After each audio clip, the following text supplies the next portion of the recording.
Good morning, students. In the surface chemistry chapter, today we will discuss about the properties of the colloidal solution, in which we will study about the Brownian movement, Tyndall effect, and other properties also.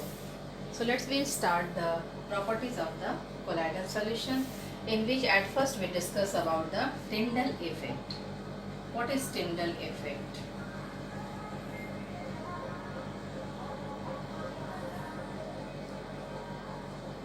Tyndall effect. So when light is passed, through a colloidal solution, through a colloidal solution, then path of light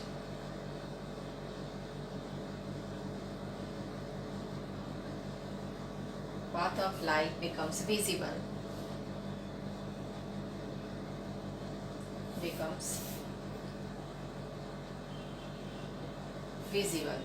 and this phenomenon is known as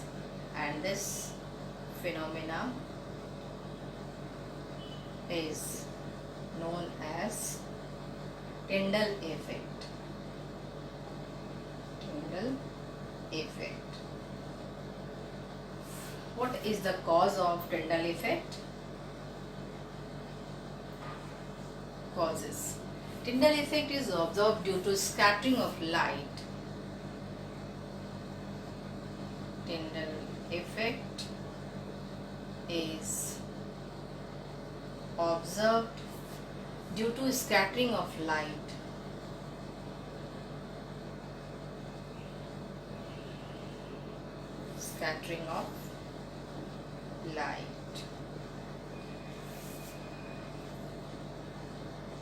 By colloidal solution.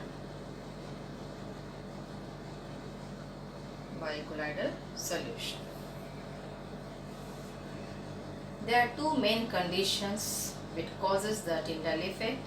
Write down the conditions. Two main conditions. The first condition, the wavelength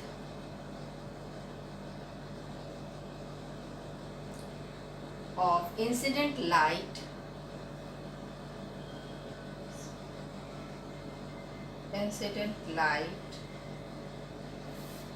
at diameter of colloidal particle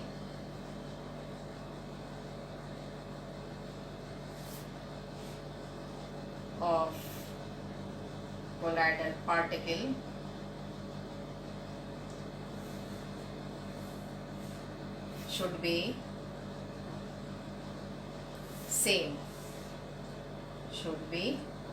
similar. And another condition is the difference between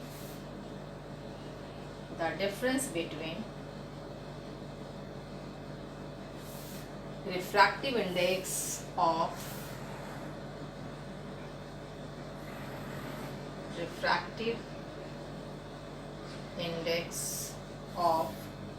dispersed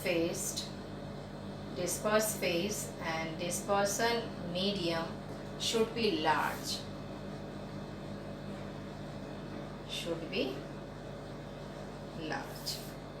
Suppose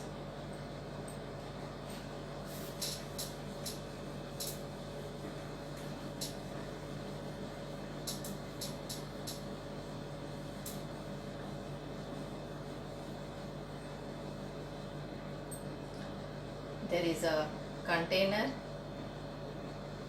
in which solution, which is colloidal solution. When the source of light source, any source of light like this, when this source of light source, either torch or bulb, anything, the source of light is at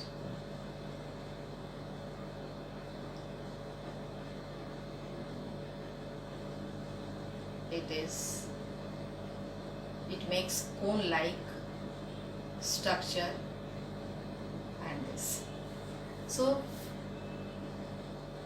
the path of colloidal solution becomes visible, and this cone, it makes a cone, and this cone is known as Tyndall cone.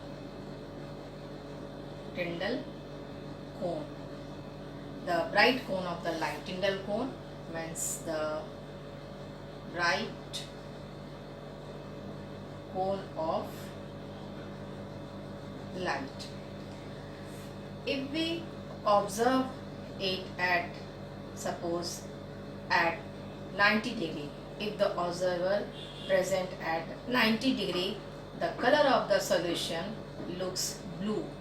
It looks, suppose 90 degree, the observer present at 90 degree and see the solution at particular angle, the color of solution looks blue color. And same thing, suppose this is the colloidal particle. Suppose this is the colloidal particle, and when light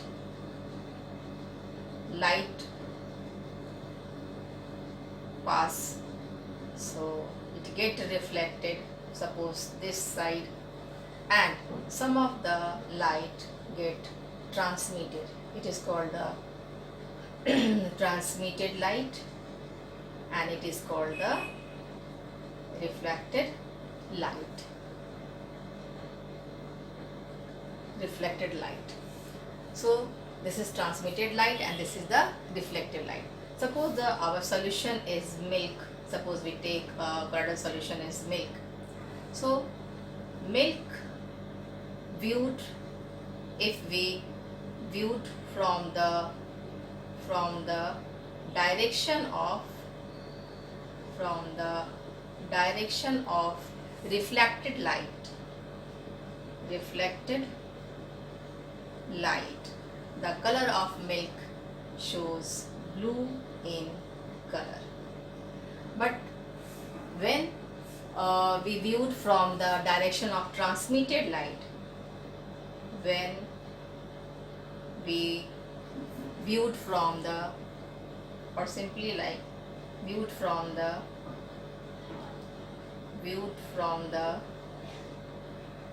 direction of the transmitted light, from the direction of the transmitted light,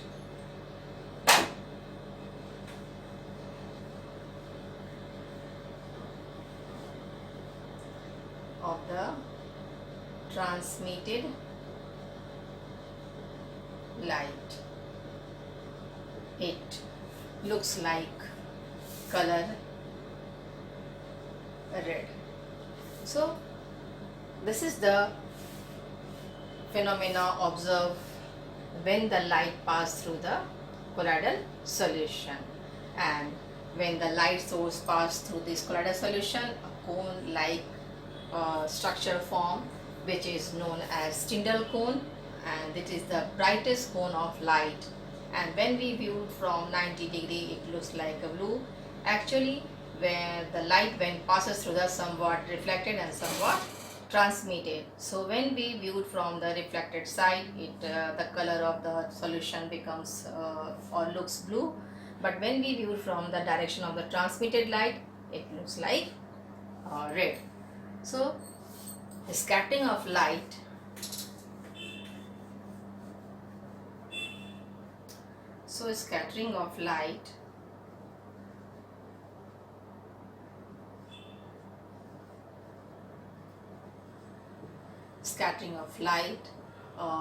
inversely proportional to the wavelength.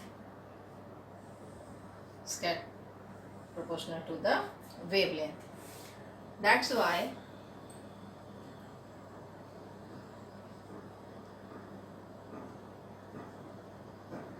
why blue light is scattered most. That's why blue light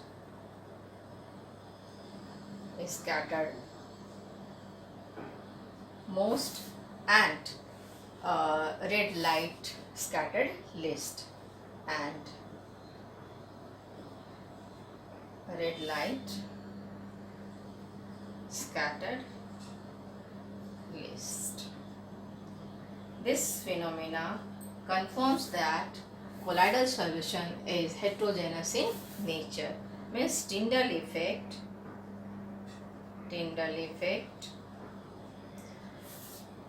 confirms the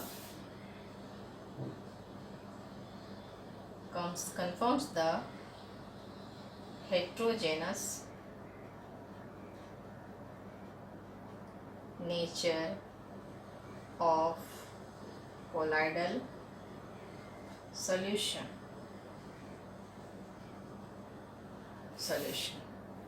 So in this way we can easily explain about the one of the important property of the colloidal solution, that is Tyndall effect. Let's discuss the second characteristic of the colloidal solution, that is Brownian movement, its kinetics property. So let's discuss the Brownian movement. What is Brownian movement? Actually, it is a zigzag movement of particle which is known as Brownian movement.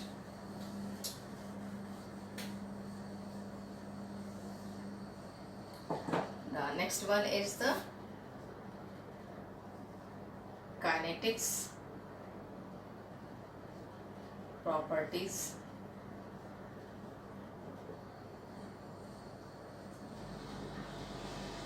Brownian movement.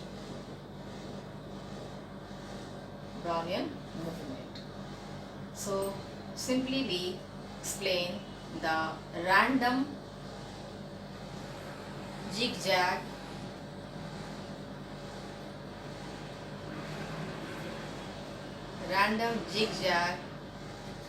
movement of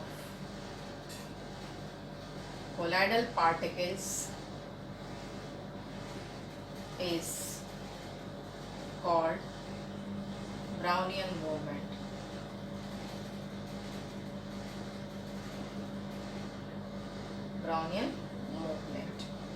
Actually, it looks like, suppose here is the colloidal solution, is this, and suppose here is particles present, the movement like this. So this type of zigzag movement is known as Brownian movement. What is the cause of the Brownian movement? It is due to the bombardment of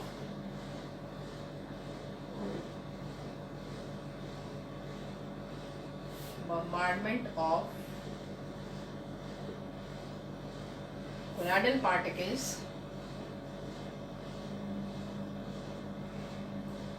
by the molecules of the dispersion medium,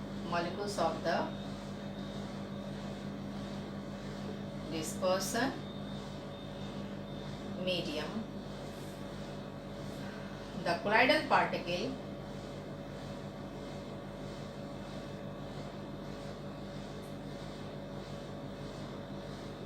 particles are attacked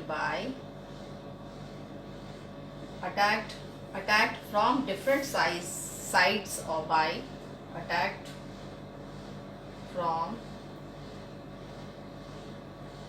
different sides by unequal number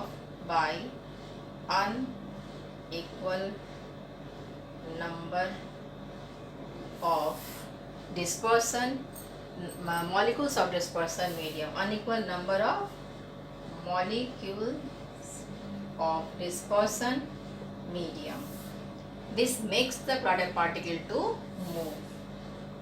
This makes the colloidal particle to move. So simply it is the reason for the Brownian movement. Particle move, suppose this particle move in this direction, randomly move in this direction, randomly move in this direction, randomly move this direction in this. So zigzag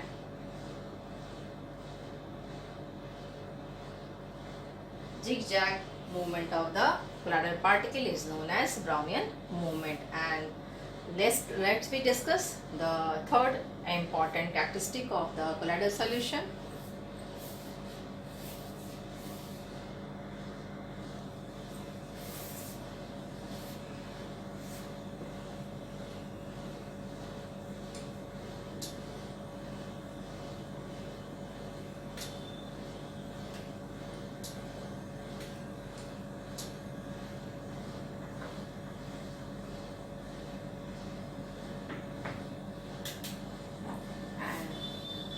Third is the electrical properties. Electrical properties. Charge on collides. Charge on collides.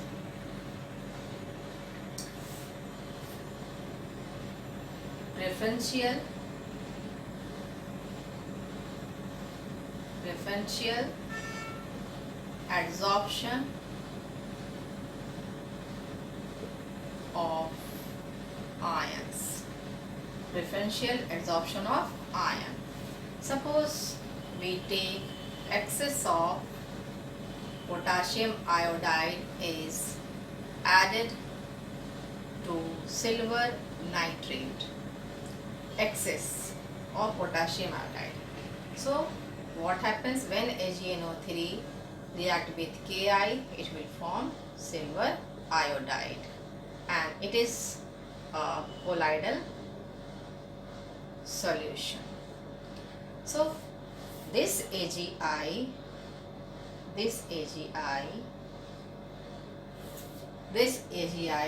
is surrounded by either positive or either negative, but potassium iodide is excess in nature, so AgI adsorb the common ion on its surface.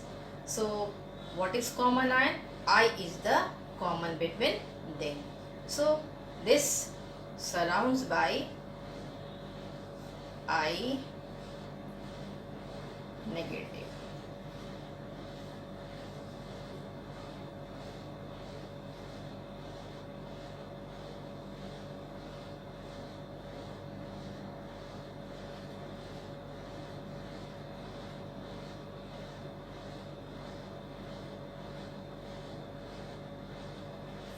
So in this AgNO3 in which potassium iodide in excess.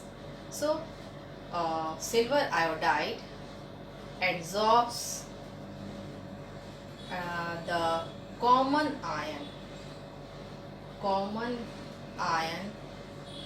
on its surface. So common ion is iodide ion. So AgI adsorbs the common ion on its surface, so that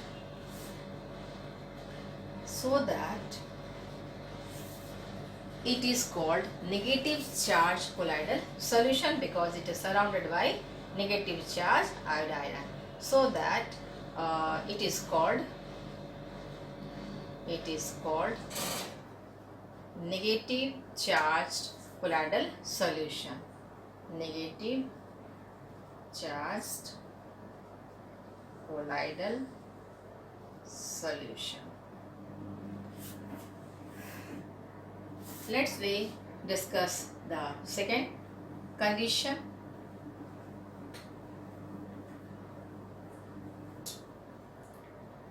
Similarly, in second condition, excess of AgNO3 is added to Ki, excess of AgNO3, means AgNO3 treated with Ki to form again AgI.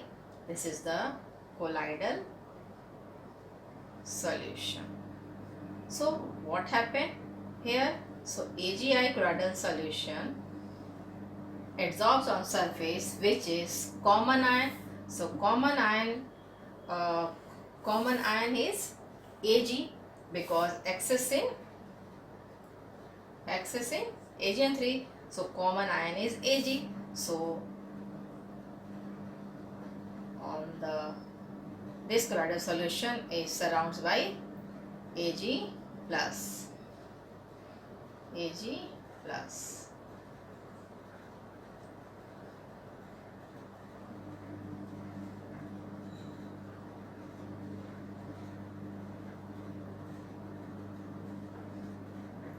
Here is the common ion is silver. So here AgI adsorbs the common ion on its surface, adsorbs common ion on its surface, that is Ag plus. So this type of colloidal solution is now positively charged colloidal solution. Positively charged colloidal solution. So write down the point.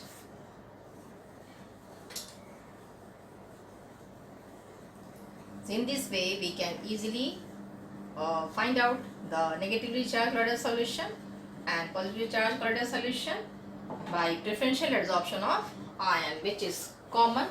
So adsorption of common ion on the surface of colloidal solution. So a colloidal particle has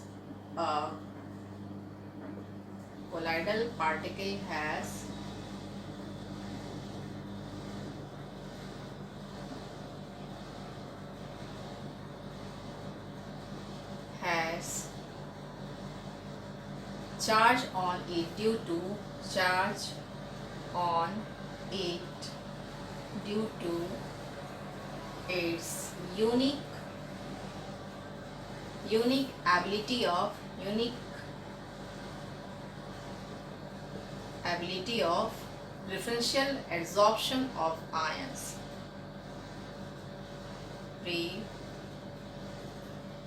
Preferential adsorption of ions.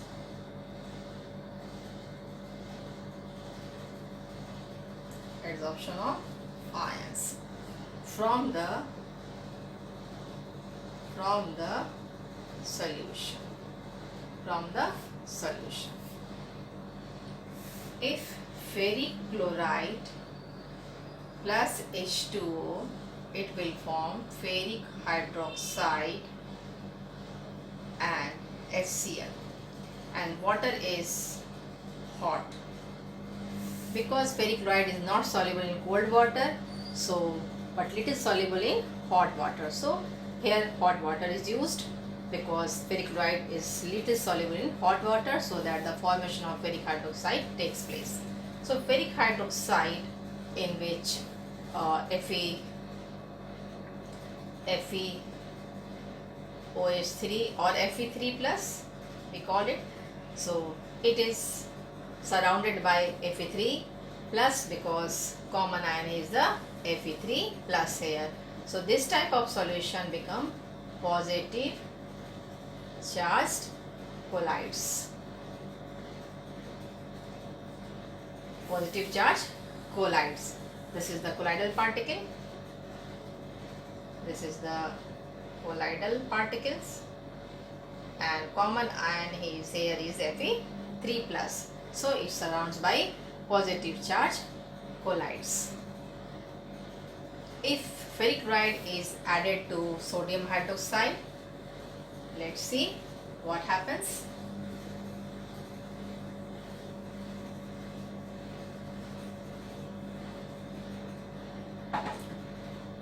ferric chloride is added to sodium hydroxide. Ferric chloride FeCl3 plus sodium hydroxide, and sodium hydroxide is in the excess. So again formation of ferric hydroxide plus NaCl. So this is colloidal solution.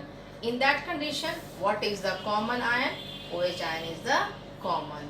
In that condition, ferric hydroxide solution is surrounded by common ion is what? OH ion. OH ion. OH ion, like this.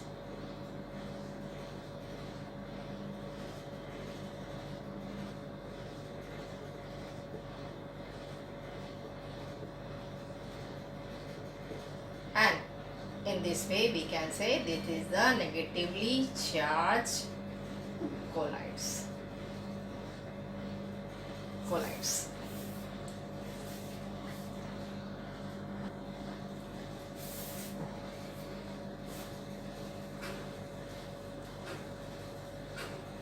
Let's we discuss the electric double layer. Suppose potassium hydroxide taken in excess, in that way formation of colloidal AgI takes place. So what happens? So let's we discuss electrical double layer in which AgI, in which common is I. So at first this particular colloidal solution is surrounded by negatively charged iodide. Negatively charged iodide, like this.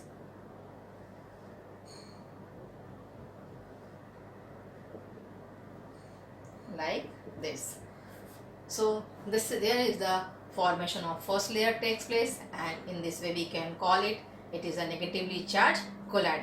But if excess of potassium is also present in the solution, K plus is also present in solution. So this K plus again attracted by this negatively charged solution.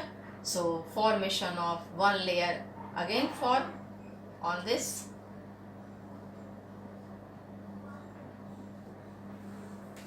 Formation of second layer. Formation of second layer. K plus, K plus, K plus, K plus, K plus, K plus, potassium ion, potassium ion, potassium ion, potassium ion, potassium ion, potassium ion. The first layer is fixed, but second layer is the second layer, this is the second layer, but second layer is mobile in nature. This is called this is the diffuse layer. Second layer, diffuse layer. So this is the mobile in nature. So in this way we can discuss the electric double layer also. Electric double layer. So next we'll discuss the next topic, that is called electrokinetic potential or zeta potential in the second video. So that's enough for today.